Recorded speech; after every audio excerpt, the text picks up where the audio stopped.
Latihan soal dan pembahasan persiapan OSN IPA SMP 2024. Ciri makhluk hidup. Berikut yang bukan merupakan persamaan antara makhluk hidup dengan makhluk tak hidup adalah dengan pilihan jawaban sebagai berikut. Persamaan ciri makhluk hidup dan makhluk tak hidup misalnya tumbuh atau bertambah besar, bergerak, memerlukan suhu tertentu. Ada satu ciri yang dimiliki oleh makhluk hidup tetapi tidak dimiliki oleh makhluk tak hidup, yaitu berkembang biak. Maka jawabannya adalah C. Soal kedua, Louis Pasteur berhasil menumbangkan teori generatio spontanea karena percobaan yang menggunakan dengan pilihan sebagai berikut. Louis Pasteur, ahli biokimia berkebangsaan Prancis, pada tahun 1822 sampai 1895. Berusaha menyempurnakan percobaan Spallanzani. Dalam percobaannya, Louis Pasteur menggunakan labu dengan pipa berbentuk leher angsa. Pipa berbentuk leher angsa ini dibuat dengan menjaga adanya hubungan antara labu dengan udara luar. Percobaan Pasteur masih ada daya hidup atau udara seperti yang dipersoalkan oleh penganut paham abiogenesis. Maka jawabannya adalah C, botol berbentuk leher angsa. Soal ketiga, perhatikan pernyataan berikut. Respirasi, absorpsi, nutrisi, reproduksi, transportasi, iritabilitas, fotosintesis, dan adaptasi. Ciri-ciri yang dimiliki hewan adalah sebagai berikut, kecuali jawabannya pilihannya adalah sebagai berikut. Hewan dan tumbuhan keduanya adalah sama-sama makhluk hidup, tetapi memiliki beberapa perbedaan ciri. Satu-satunya perbedaan utama yang membedakan tumbuhan dengan hewan yaitu tumbuhan memiliki kemampuan berfotosintesis, sedangkan hewan tidak. Maka jawabannya adalah D, yaitu reproduksi, transportasi, iritabilitas, dan fotosintesis. Jadi yang kecuali adalah fotosintesis. Hewan tidak memiliki ciri fotosintesis, tetapi memiliki ciri-ciri yang lainnya. Nomor 4, makhluk hidup tidak mengalami keracunan zat sisa metabolisme karena tubuhnya memiliki proses dengan pilihan sebagai berikut. Sebagian zat sisa metabolisme bersifat racun, sehingga harus dikeluarkan oleh tubuh. Pada manusia, salah satu zat sisa metabolisme yang sangat berbahaya adalah amonia. Oleh karena itu, amonia ini diubah dalam bentuk yang kurang berbahaya dan dikeluarkan dalam bentuk air seni atau urin. Proses pengeluaran ini disebut ekskresi. Jadi jawabannya adalah C. Soal kelima, ciri-ciri makhluk hidup sebagai berikut.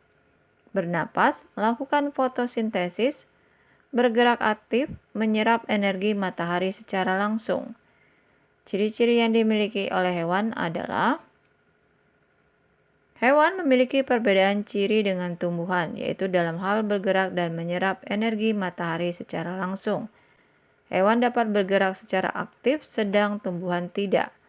Tetapi hewan tidak dapat melakukan fotosintesis atau menyerap energi langsung dari matahari. Sehingga ciri yang dimiliki hewan bernapas dan bergerak aktif. Jawabannya adalah B, bernapas dan bergerak aktif.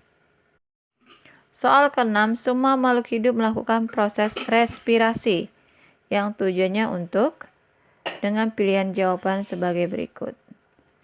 Proses respirasi pada makhluk hidup bertujuan untuk memperoleh energi yang diperlukan untuk menjalankan berbagai fungsi kehidupan. Melalui proses respirasi, makhluk hidup mengoksidasi zat makanan, seperti glukosa, dengan menggunakan oksigen, dan menghasilkan energi yang disimpan dalam bentuk adenosin trifosfat atau ATP. Oleh karena itu, jawaban yang paling tepat adalah bahwa tujuan dari proses respirasi pada makhluk hidup adalah untuk memperoleh energi. Jadi jawabannya adalah A. Soal ketujuh, seorang ahli yang telah membuktikan bahwa atmosferlah tempat pertama kali terjadi kehidupan adalah dengan pilihan sebagai berikut. Seorang ahli yang telah membuktikan bahwa atmosfer adalah tempat pertama kali terjadi kehidupan adalah Stanley Miller. Ia merupakan salah satu tokoh yang berperan penting dalam teori evolusi kimia yang menjelaskan asal-usul kehidupan di bumi. Menurut teori evolusi kimia, asal-usul kehidupan bermula dari reaksi di atmosfer. Antaranya CH4 atau metana, NH3 amonia, H2 hidrogen, dan H2O air dengan sinar kosmik atau sinar matahari, serta halilintar yang menghasilkan senyawa organik berupa asam amino. Dari senyawa organik ini, struktur organik kompleks berkembang. Stanley Miller melakukan eksperimen pada tahun 1953 yang menggambarkan bagaimana molekul-molekul sederhana seperti amino asam dapat berbentuk dari kondisi-kondisi abiotik di atmosfer awal bumi. Eksperimen ini menjadi bukti penting yang mendukung teori kuman penyakit dan mengakhiri perdebatan tentang generatio spontanea. Jadi jawabannya adalah Stanley Miller. Dalam melakukan kerjanya, makhluk memerlukan sistem yang berfungsi untuk mengatur agar kerjanya dapat selaras seimbang. Sistem itu adalah dengan pilihan jawaban sebagai berikut. Jawabannya adalah regulasi. Sistem yang berfungsi mengatur agar kerja makhluk dapat selaras dan seimbang disebut sistem regulasi. Sistem ini membantu makhluk hidup mempertahankan kondisi internal yang stabil, seperti suhu tubuh, keseimbangan air, dan konsentrasi zat-zat penting dalam tubuh.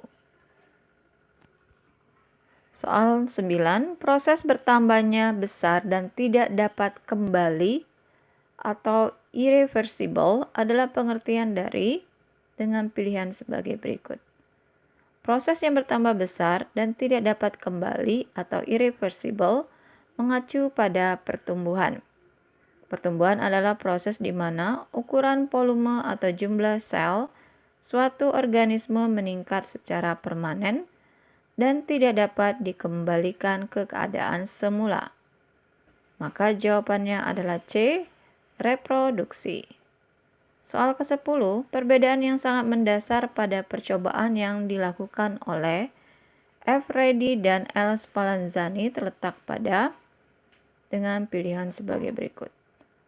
Perbedaan yang sangat mendasar pada percobaan yang dilakukan oleh Francesco Reddy dan Lazzaro Spallanzani terletak pada bahan yang digunakan. Percobaan Francesco Reddy. Francesco Reddy adalah seorang fisikawan Italia yang melakukan penelitian untuk membantah teori generatio spontanea. Dalam percobaannya, Reddy menggunakan daging segar sebagai bahan percobaan. Ia memperhatikan bahwa ulat akan menjadi lalat, dan lalat selalu terdapat tidak jauh dari sisa-sisa daging.